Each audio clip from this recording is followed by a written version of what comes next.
Hey everybody, my name is Andres, I'm Scott. I'm Abe.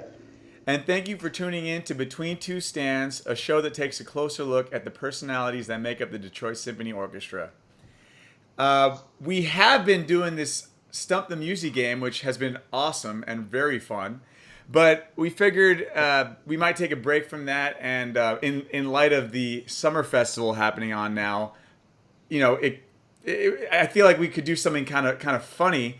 And I feel like at summer festivals we're always kind of messing around and making jokes. So today I think we're going. Andres, which summer festival? Oh, how could I forget the DSO Summer Institute that is happening right now? Oh, right. Okay. That because of what's going on, there's not really anything that's going on this summer. So DSO is hosting this great summer institute.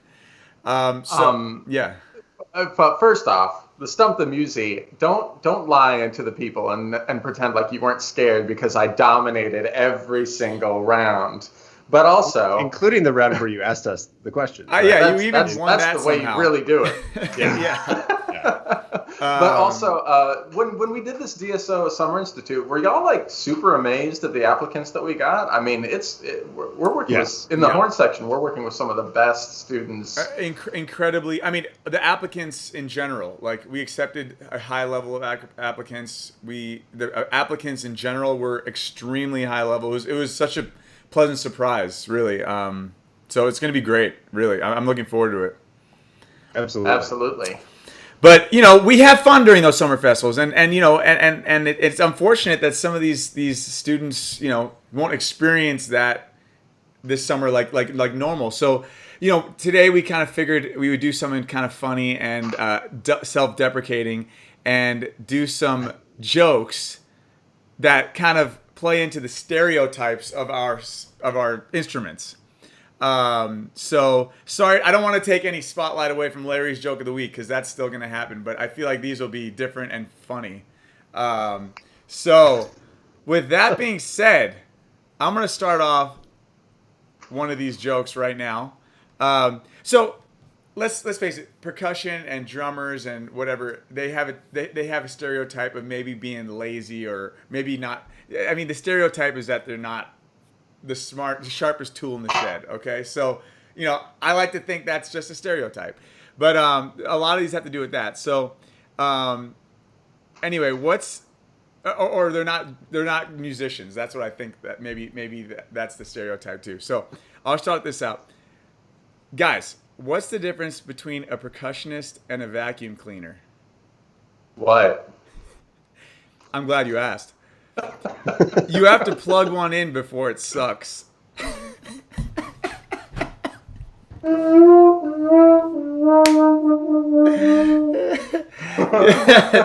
Thank you. Nice, Scott. Thank you, Scott. Sorry, I had to put that in there somewhere. Wait, so do you plug in the percussionist or the vacuum cleaner? That's up to your imagination, man. That's up to your imagination. Oh man, this is great. Okay, I guess it's my turn. Let's see. I'll start with the one. What do you call a French horn player without a girlfriend? What? Homeless. Nice. I think that could apply to all Yeah, I might have borrowed musicians. that from a guitar joke, but I do like it. Well, guys, as I was doing research for these jokes, I was Lots of noticing that Of course. lots of research. I was noticing that the cello jokes were mostly repurposed viola jokes, or even in some cases repurposed violin jokes. So You're saying that cellists are perfect. Is that what you're saying? so perfect that there are no good jokes about cellists. Okay. I feel like I could come up with some. Okay. I'll tell you off the air. It's a family show. Yeah. Yeah. All right, let's hear some viola jokes then. Okay. I guess I should repurpose. I should make it a cello. I'll in good faith, I will make it a cello joke. How about that? We have to be friendly to our viola colleagues. Okay. So what's the difference between a viola and a cello? A cello burns longer. Ah, very nice. Nice. I like that. Okay. here's some ones that play into the dumb stereotype. What do you call someone who hangs out with musicians?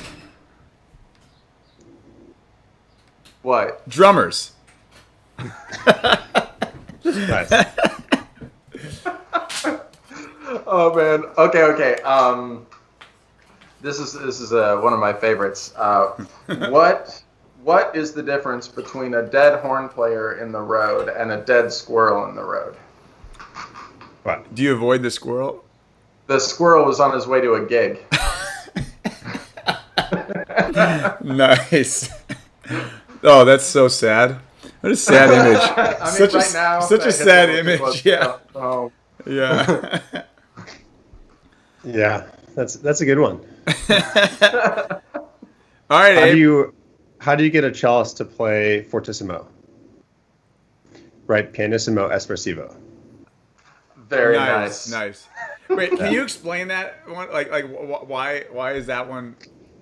So that one works for probably most instruments, but I will.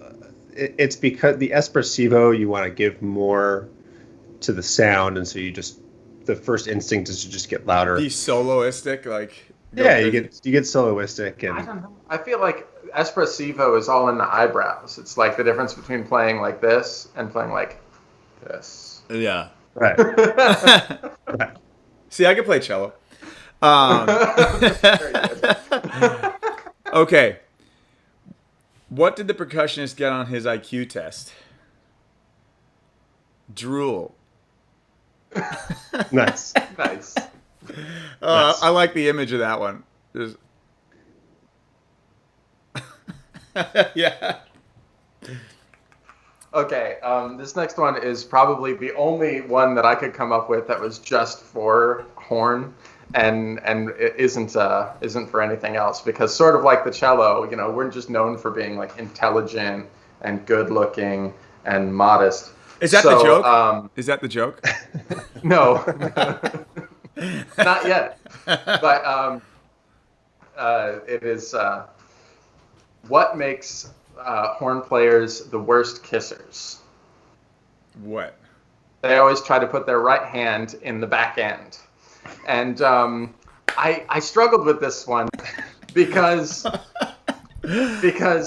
I didn't know whether or not to say worst kisser or best kissers. But you know what? It might vary person to person. And by the way, I want to say, anyone listening, we encourage you to write some jokes in the comments, because that would be great to hear some ones that we haven't heard yet. I feel like we would love to hear jokes right now. So, yeah, just want to say that'd be great. So please write them if anyone has them. And it doesn't have to be about instruments. It could be about anything. We'll share them with the Summer Institute students, DSO Summer Institute. Yeah, exactly. Hashtag DSO Summer Institute. All right, Abe, you want to bring us home? Sure. So this is, I'm going to keep this a viola joke. Sorry, violists. I know, violists are going to be mad at you, man. The shade comes out. Yeah. I know. Sorry, guys. But this is by far one of my favorite jokes of all time. And I think we were talking earlier about how at summer festivals, you meet some of your closest friends, and a lot of times you just sort of are trading off jokes. I was trying to remember who told me this joke, and because I really wanted to give this person credit, but I don't remember. So whomever you are, thank you so much. So this is kind of a long joke, so bear with me for a second. So in the basement of the Berlin Phil, there is a legend of a mirror that if you speak a lie in front of the mirror, you disappear. Okay. So one day, the orchestra's playing Scheherazade, and the concertmaster plays the solos, gets amazing reviews. The concertmaster is the best violinist in all of Berlin. And so the concertmaster's feeling really good about themselves. Decide, I'm going to go say this in front of the mirror. So he goes down in front of the mirror, and he says, I think I'm the best violinist in all of Berlin. Nothing happens. So it must be true. So he goes around and is bragging to everybody. I'm the best violinist in all of Berlin. I've said this in front of the mirror. It has to be true because I didn't disappear. So 3 weeks later, principal cellist is getting ready for Brahms' Second Piano Concerto. Beautiful solo. After the concert, gets a standing ovation in disregard to the soloist. Reviews come out, best cellist in all of Europe. Okay. That's how that piece goes. Yes, exactly. And so he says, violinist has been saying, the concertmaster has been saying a lot. I feel like I'm going to take the challenge. I'm going to go in front of the mirror. So he goes down in front of the mirror. And he says, I think I'm the best cellist in all of Europe. Nothing happens. So it must be true. Okay. So towards the end of the season, Harold in Italy is coming up. Uh-oh. Principal violist is playing. Has been hearing all season long about the concertmaster and the principal cellist being the best. They said it in front of the mirror. Nothing happened. He's tired of it. Totally tired. So practices, wants to be one of the best performances ever performed in the history of music. So concert comes around. Amazing reviews. Concert is spectacular. The review comes out. Best violist in all of the world. So the violist is feeling pretty cocky. Goes down to the basement. Gonna give it a shot. Says, I think. Yes. Awesome.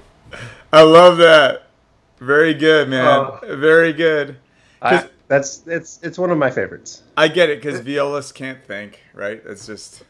I definitely saw that one coming. Yeah. It's like, oh yeah. But we made it. We all made it together. Yeah. That's awesome. Well, that was great. I enjoyed that a lot. That we should. I hopefully we'll get some more in the comments too. That'd be awesome. Yeah, I can't wait to read all your jokes and everything else. And speaking of jokes, we have to hand it off to Larry. Yeah. I'm going to take off while y'all do the interview with Jeremy. So everybody enjoy. And here is Larry's joke of the week.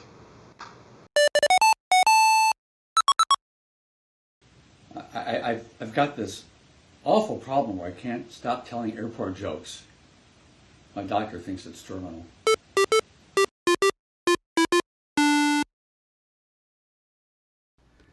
Thank you, Larry. Our guest today is Principal Timpanist Jeremy Epp. Originally from Winnipeg, Manitoba, Jeremy began playing percussion and timpani at the age of 12.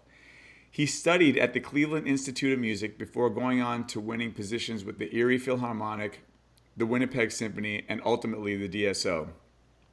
Additionally, Jeremy is an active educator. He was appointed lecturer of percussion at U of M and leads masterclasses nationwide and teaches privately. Jeremy, welcome to the show. Thanks. Hey, It's great to be here. Good to see you both. Yeah, good to Nice see to you see you too, too, man.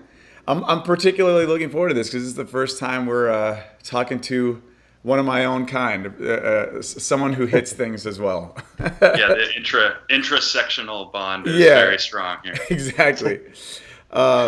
So we normally start off the show by asking you what you're practicing, like what music's on your stand right now.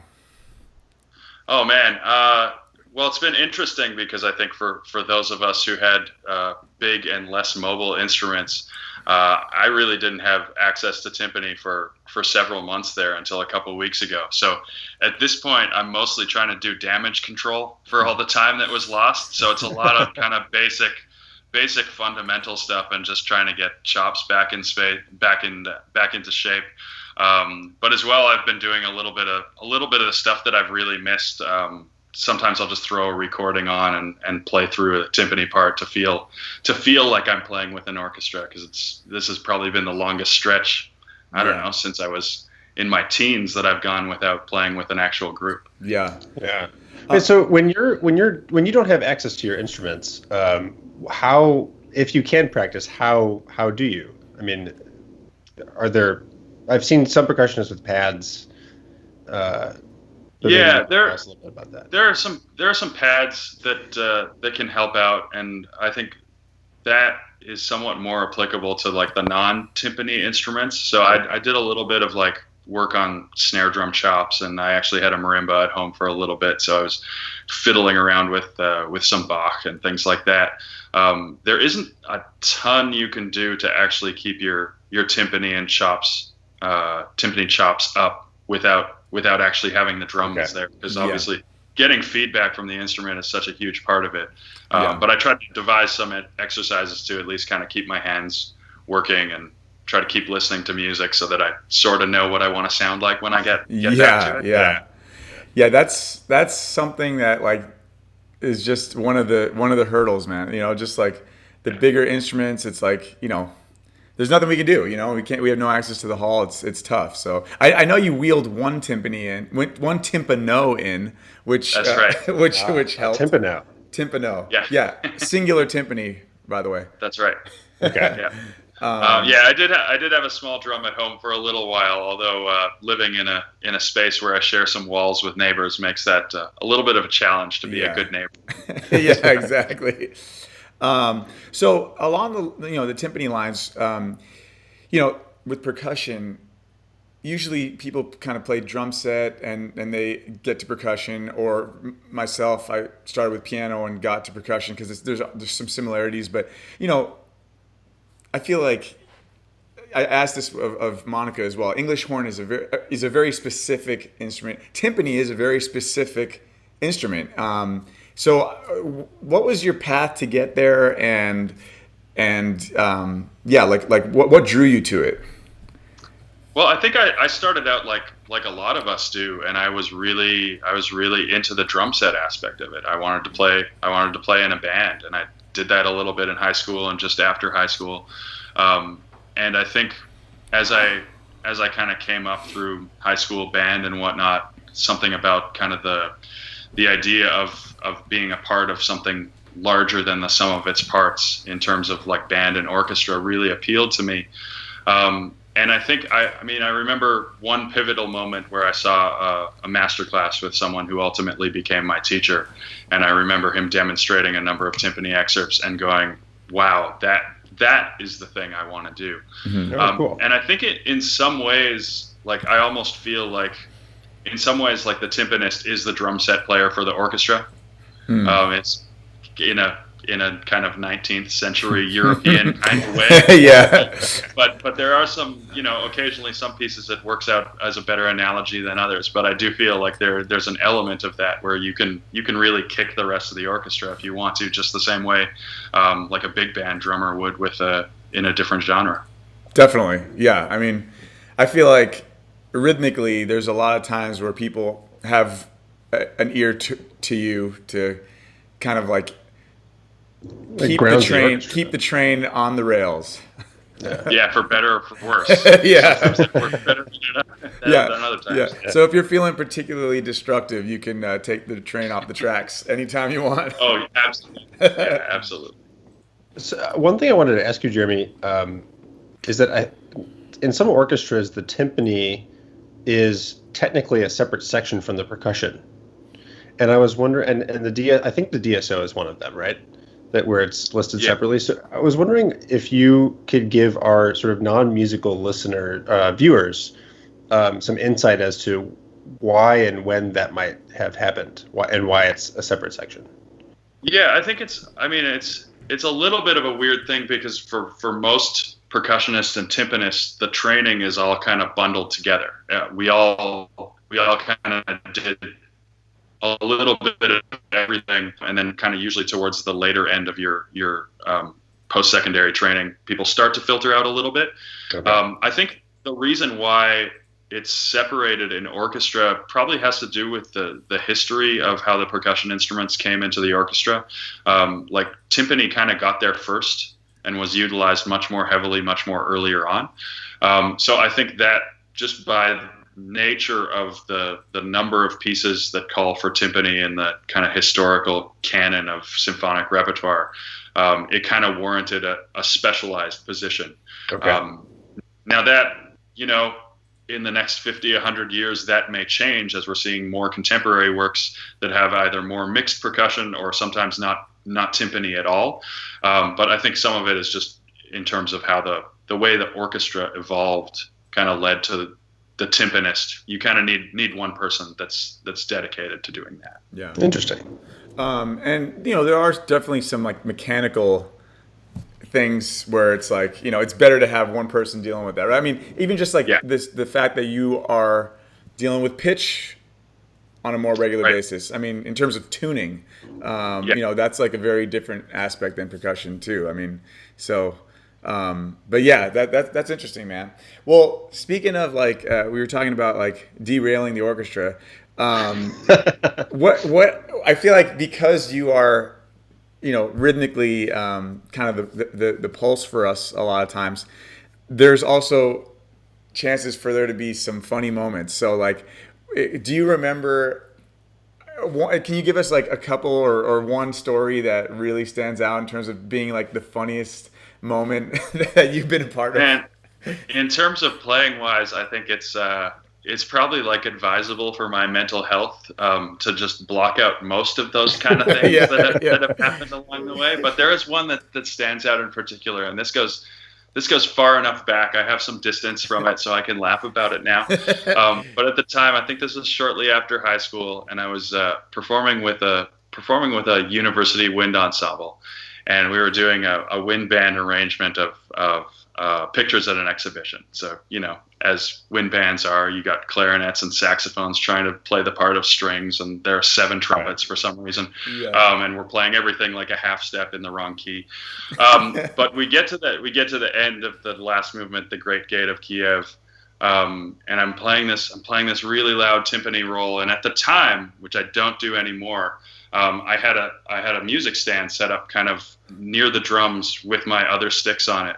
And we get right to the end of this glorious last chord, and somehow in my coming off the drum, I picked up at least 2 sticks from the stand that weren't being used, and they fly up into the air. And there was, at the end of this performance, there's this glorious moment of silence where you just hear the sound dissipating, and no one started to clap yet, and I'm the only person in the auditorium that knows what's about to happen, and time like stands still, and these sticks are cartwheeling through the air.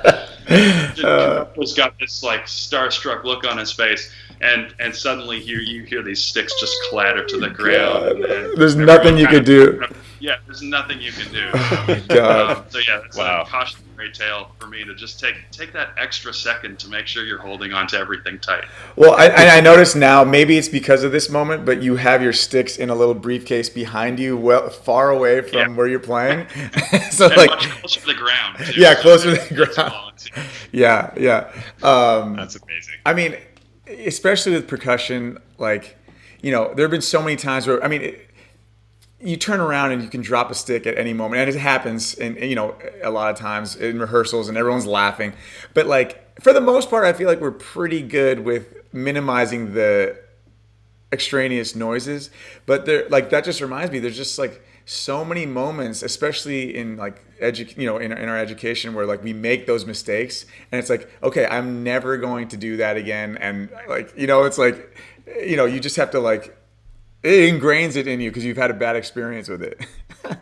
In some ways, because we have fewer notes to play, I feel like our job becomes so much more of an exercise in like attention to detail. Yeah. And some of it is obviously musical detail, but probably is even more so on the percussion side of things than the timpani side. Yeah. Sometimes it's just logistics. Yeah. It's just managing what stick and what instrument needs to be where, when, so people aren't running into each other. I mean, an example of this is like, when you're playing cymbals, there's like these, there's a strap, and then it's tied in a little knot. And I think it was at a DSO rehearsal, like, some of these straps are decades old, so there's only so many that you can, so many crashes it has.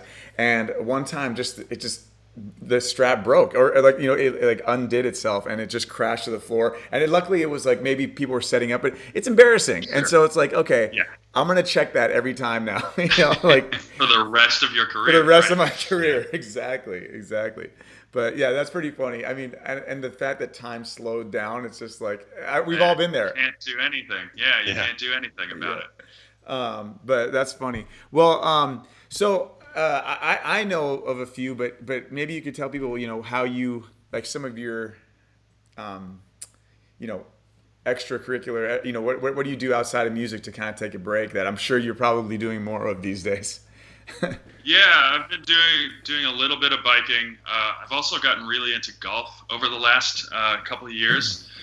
It's something that I don't know. It's always tough, and I think I've talked to a number of musicians about this. It's always tough to kind of feel like you're an expert or you're doing pretty well at one thing, in this case music, and then have to go back to like basically like, in my case, golf 101 and feel like a real beginner. But I think especially during this time when I've maybe been unable to practice drums as much as I would like to, kind of having somewhere to focus that energy, that kind of like disciplined practice routine, and especially with golf and percussion, I feel like there are some similarities in terms of like you do all this preparation, and ultimately the thing that determines your success or failure is like this split-second moment where you're hitting something. Yeah. And then as soon as you've hit it, whatever happens after that is out of your control. Yeah. And I feel like that applies to both my my musical career and the golfing thing. Although I must say that the musical thing is definitely still, I'm not going to quit my day. Yeah. I've always compared, as a cello player, I've compared a golf swing to a shift. Because it's like you can tell as soon as you start the backswing whether it's going to be good enough. Yeah. I mean, so many musicians play golf. Especially classical musicians. I feel like there's a lot of similarities with the training, with the wind up, the process when you get up to the instrument, or when you get up to the ball. Like it's all very mental in execution. So I can see why there's absolutely. And as Jeremy said earlier, there's an attention to detail that is something that we inherently do in our day job. Yeah, I mean, what percentage of the orchestra would you say like is into golf? I mean, there's quite a few people. Yeah, I don't know that it's an overwhelming percentage, but probably there are probably a dozen people or so. Yeah, I would guess it could be higher than that. Yeah. But of the ones that I know about, so yeah, I feel like that's a common thing for musicians, and some of it is schedule wise. Our schedule tends to kind of calm down over the summer months, so it gives people time. I find the same thing. I'm personally not into this, but I find that there's kind of a disproportionate representation of like marathon runners among musicians as well. Yeah, you're right. And I think there's something about like just the way our schedule works and people's kind of willingness to put in kind of long hours of training and development that probably comes out of our musical training and musical practice that is easily applicable to those kinds of activities. And like working towards I feel like a goal. Like, okay, by this time I have to be at this level, and I have to train. It's kind of very similar with a concert or an audition or just like in general, like keeping maintenance. So definitely, I mean, I have yet to do either of those things. I don't know what that says about me, but maybe one day. That's right. But well, okay. So you've lived in Winnipeg, you lived in Cleveland, and you lived in Detroit. Right. When are you going to live in a warm place, if ever, or do you have an aversion to the sun, or is it just like, do you just enjoy like being hurt for 6 months out of the year? No, I actually don't like the cold weather at all. But I told people when I got here, like by my standards, Detroit is pretty much tropical. Like, That's true. Yeah. This is a lot warmer than Winnipeg is, especially in the winter. So that's amazing. Yeah, I don't know. I mean, as you know, music is kind of one of those, especially orchestral music, is one of these careers where I feel like kind of once you sign up for it, you sacrifice the ability, and maybe this is more so for those of us who have like one job per orchestra. Maybe there's a little bit more flexibility for cello. I don't know, Abe, but this is kind of one of those businesses that at the beginning you kind of sign away your rights to kind of like choose the city that you're going to live in, and you just kind of take all the job auditions that are available, and the one that picks you is where you go now. So I kind of made peace with that early on, and be nice to have beach access for a few more months of the year, but I'm not complaining. I mean, there's definitely that's a fact. I mean, so I'm from Los Angeles. Like, I lived in Boston for 2 years, and then I moved to Detroit. And it's like, it's still just not. It does, I'm not used to it. I don't think I ever will be. But like, I do distinctly remember one time we were getting coffee at Starbucks at one point, or you were getting tea or something, and we were standing on the corner there, and I remember I had like 3 layers on. I had my like winter jacket on. I had a beanie on. I'm just like miserable, and I see you standing there in just like a pea coat, and the snow is just like on your head, and I'm like, dude, this dude's another breed, man. This guy, like, it's crazy. Yeah, you were like, it's tropical down here. I'm like, we definitely got some cold weather adversity training. I can remember some days waiting for the bus before school in Winnipeg back home, where I earned my stripes on cold weather. Yeah, right. That's funny. Yeah, well, maybe one day we'll be visiting you in Mexico or something. I don't know. So what are some we kind of talked about the drum set of the orchestra, but what are some of the like challenges? What are some other challenges that you find with timpani, like as an instrument, and then maybe in the sense of being like timpani in the greater role of an orchestra? Yeah, I mean, practically speaking, you mentioned this earlier, Andres. I think timpani kind of being the only pitched drum that regularly gets used in the orchestra, that kind of adds an extra dimension to maybe some of the things that would be going on in the rest of the percussion section. So there always has to be kind of a little more attentiveness to how you're communicating the pitch of the instrument. You can't just like hit the drum, unfortunately, sometimes. But also, I think the nature of how timpani writing has evolved kind of makes me feel like a little bit of a free agent in the orchestra a lot of times, where I have to be attentive to who I'm playing with and how I'm trying to shape my sound to blend with whatever instrument group. Sometimes it's the low strings, sometimes it's the low brass, sometimes it's the high strings or the woodwinds. So that can really shape what I'm trying to accomplish there. And then, of course, as all of us at the back of the orchestra have to deal with, there's a time delay between when the baton goes down and the concertmaster plays. If I want to be together with that, I actually have to anticipate it slightly, just slightly. You don't want to be early, obviously, but that's something that I would definitely say, especially in the early part of my student and early professional career, I spent a lot of times just getting archival recordings back and kind of analyzing whether what felt like it was working in the orchestra was actually coming out and lining up in real time. So that takes a little bit of kind of feeling out and adaptability. I mean, you're very good at that. I remember, coming in here, and that was like one of the biggest challenges for me, because it's almost like, people talk about that, but you don't realize just how much of a delay there is. There's a significant delay, and I know it's different in every hall, but our hall is fantastic.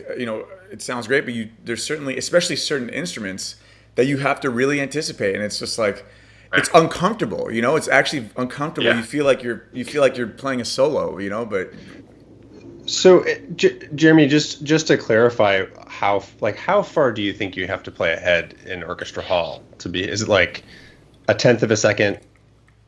Oh man, I don't even know that I'd think of it in those terms. Like, I've been meaning to do, just for my students' sake, I've been meaning to do like the math and like actually measure the distance from the front of the orchestra to the back, because really you're dealing with it with it both ways, Right. because there's the delay from when you hear the sound from the front of the orchestra.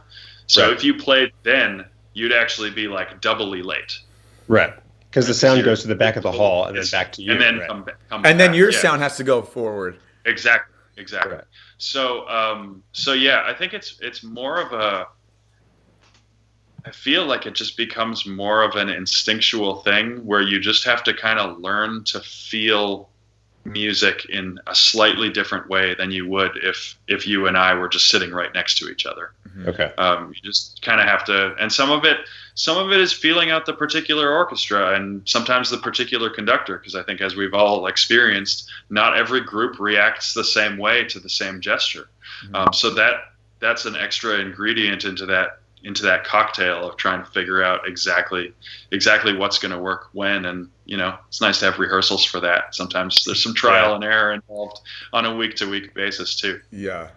And like, I know that do you look at the concertmaster too to kind of like, because she's or he or she is the point the furthest part up and you're the furthest part back, like, do you tune into that a lot? No, I think my approach has become like, I will take any clue that I can get from anywhere. So sometimes it's the concertmaster, sometimes it might be another string principal. Sometimes I'm picking up on like a breath that I might hear from a certain colleague in the woodwinds or brass. So yeah, any clues that I can get, super helpful.